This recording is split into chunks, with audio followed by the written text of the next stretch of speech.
ಇನ್ನು ರಾಜ್ಯ ಸರ್ಕಾರ ಪ್ರಕರಣದ ಸಂತ್ರಸ್ತೆಯರಿಗೆ ನೆರವಾಗ್ತಾ ಇಲ್ಲ. ಪ್ರಕರಣದ ವಿಡಿಯೋ ವೈರಲ್ ಮಾಡಿದವರ ವಿರುದ್ಧ ಕ್ರಮ ಕೈಗೊಂಡಿಲ್ಲ. ಪ್ರಜ್ವಲ್ ರೇವಣ್ಣ ಎಲ್ಲಾ ರೀತಿಯ ತನಿಖೆಗೆ ಸಹಕಾರ ಕೊಡ್ತಾರೆ ಅಂತ ಪ್ರಜ್ವಲ್ ಬಂಧನದ ಬಳಿಕ ಜೆಡಿಎಸ್ನ ಕೋರ್ ಕಮಿಟಿ ಅಧ್ಯಕ್ಷ ಜಿಟಿ ದೇವೇಗೌಡ ಪ್ರತಿಕ್ರಿಯಿಸಿದ್ದಾರೆ. ಯಾವ ಕಾರಣಕ್ಕೂ ಕೂಡ ನಾವು ತನಿಖೆಯಲ್ಲಿ ಹಸ್ತಕ್ಷೇಪ ಮಾಡೋದಿಲ್ಲ, ಎಲ್ಲಾ ಪ್ರಶ್ನೆಗಳಿಗೂ ಕೂಡ ಮುಂದಕ್ಕೆ ಉತ್ತರ ಸಿಗತ್ತೆ ಅಂತ ಜಿಟಿಡಿ ಹೇಳಿಕೊಂಡಿದ್ದಾರೆ.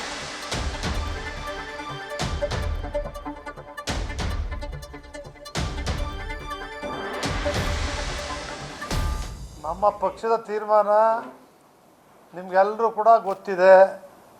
ನಮ್ಮ ಪಕ್ಷದಿಂದ ಅಮಾನತ್ ಮಾಡಿದ್ದೀವಿ.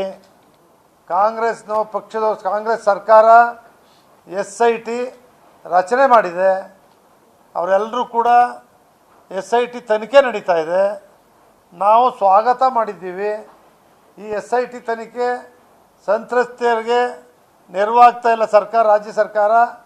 ಅದು ಅವ್ರು ಯಾರ್ಯಾರು ಅದನ್ನು ಬಿಡುಗಡೆ ಮಾಡ್ತಕ್ಕಂಥದ್ದು ಕಾರ್ಯಕ್ರಮ ತೊಡಗಿಸಿದ್ರು ಅವ್ರ ಮೇಲೆ ಕ್ರಮ ಕೈಗೊಂಡಿಲ್ಲ ಅಂತಕ್ಕಂಥ ಒಂದು ಆಗ್ರಹ ಎಲ್ಲರೂ ಕೂಡ ಮಾಡ್ತಾ ಇದ್ದಾರೆ.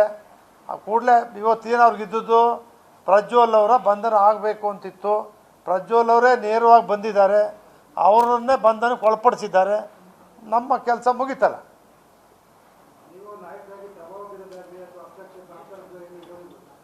ನಾವೆಲ್ಲ ಪ್ರಭಾವ ಬೀರ್ತಕ್ಕಂಥ ಪ್ರಯತ್ನನ 1% ನಮ್ಮ ರಾಷ್ಟ್ರೀಯ ಅಧ್ಯಕ್ಷರಾಗಲಿ ರಾಜ್ಯಾಧ್ಯಕ್ಷ ಆಗಲಿ ನಮ್ಮ ಪಕ್ಷದ ನಾಯಕರುಗಳಾಗಲಿ ಯಾರೂ ಕೂಡ ಮಾಡಲಿಲ್ಲ.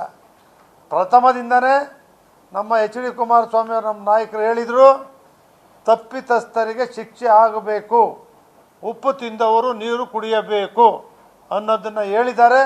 ನಾವು ಯಾವುದೇ ಅಡ್ಡ ಪರಿಣಾಮಗಳು ಹಸ್ತಕ್ಷೇಪಗಳು ನಾವು ಮಾಡಲ್ಲ. ನಿಮಗೆ ಮುಕ್ತವಾಗಿ ಅವಕಾಶ ಕೊಟ್ಟಿದ್ದೀವಿ, ನ್ಯಾಯಯುತವಾಗಿ ತನಿಖೆ ಮಾಡಬೇಕು, ಅನ್ಯಾಯ ಆಗಿರೋದನ್ನ ನ್ಯಾಯ ಕೊಡಬೇಕು ಅಂತಕ್ಕಂಥದ್ದನ್ನು ಹೇಳಿದ್ದಾರೆ.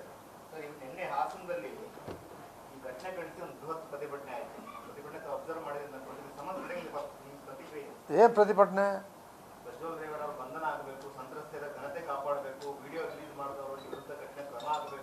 ಅಲ್ವಾ ನೀವು ಹೇಳಿದ್ರಲ್ಲ, ಅವ್ರು ಹೇಳಿರೋದು 2, ಬಂಧನ ಆಗಬೇಕು, ಬಂಧನ ಆಯಿತು. ಇನ್ನೊಂದು ಬೇರೆಯವ್ರ ಕ್ರಮ ತಗೋಬೇಕು ಅಂದ್ರಲ್ಲ, ಯಾರಿಗೆ? ನೀವೇ ಹೇಳಿದ್ರಲ್ಲ. ಈಗ ಅವ್ರಿಗೆಲ್ಲರ ಮೇಲೂ ಕ್ರಮ ತಗೋಬೇಕು ಅಂತೇಳಿ ಆಗ್ರಹ ಇದ್ದೇ ಇದೆಯಲ್ಲ. ಯಾರು ತಪ್ಪಿತಸ್ಥರಿದ್ದಾರೆ ಇದರಲ್ಲಿ ಅವರೆಲ್ಲರ ಮೇಲೆ ಕ್ರಮ ಕೈಗೊಳ್ಳಬೇಕು ಅಂತಕ್ಕಂಥದ್ದಿದೆ, ಅದು ಆಗಬೇಕು.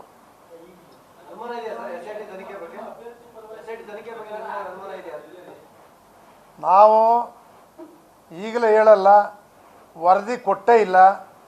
SIT ವರದಿನೇ ಇನ್ನೂ ಬಂದಿಲ್ಲ. ಅದರಿಂದ ಆ ಬಗ್ಗೆ ನಾವು ಬೇರೆ ಥರ SIT ತನಿಖೆ ನಡೆಯೋ ಸಂದರ್ಭದಲ್ಲಿ ಬೇರೆ ಥರ ಮಾತುಗಳನ್ನ ಆಡಲ್ಲ, ಬೇರೆ ದಿಕ್ಕಲ್ಲಿ ಮಾತಾಡೋಕ್ಕೆ ಹೋಗಲ್ಲ.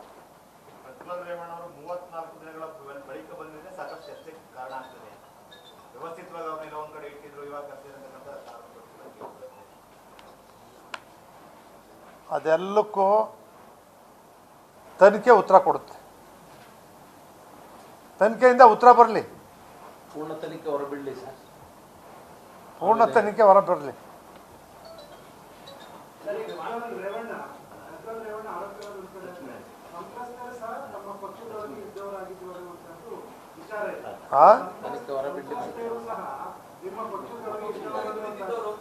ನಂಗೆ ಅರ್ಥ ಇಲ್ಲ.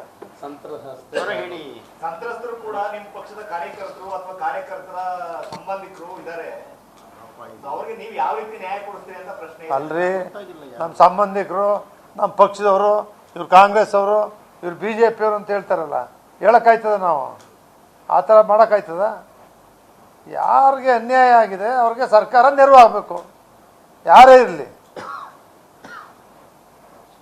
ಅದ್ಯಾವುದೂ ಆಗಿಲ್ಲ ಇದುವರೆಗೆ. 100ಕ್ಕೆ 100 ಇದೆ. JDS ಪಕ್ಷ ಯಾವತ್ತೂ 100ಕ್ಕೆ 100 ಇದೆ. ಆದರೆ SIT ತನಿಖೆ ಹೊರ ಬೀಳದೆ ನಾವೇನು ಮಾಡಲಿಕ್ಕಾಗಲ್ಲ. ನ್ಯೂಸ್ ಫಸ್ಟ್ ನಿರ್ಭೀತಿಯಿಂದ ನಿಮ್ಮ ಪರವಾಗಿ.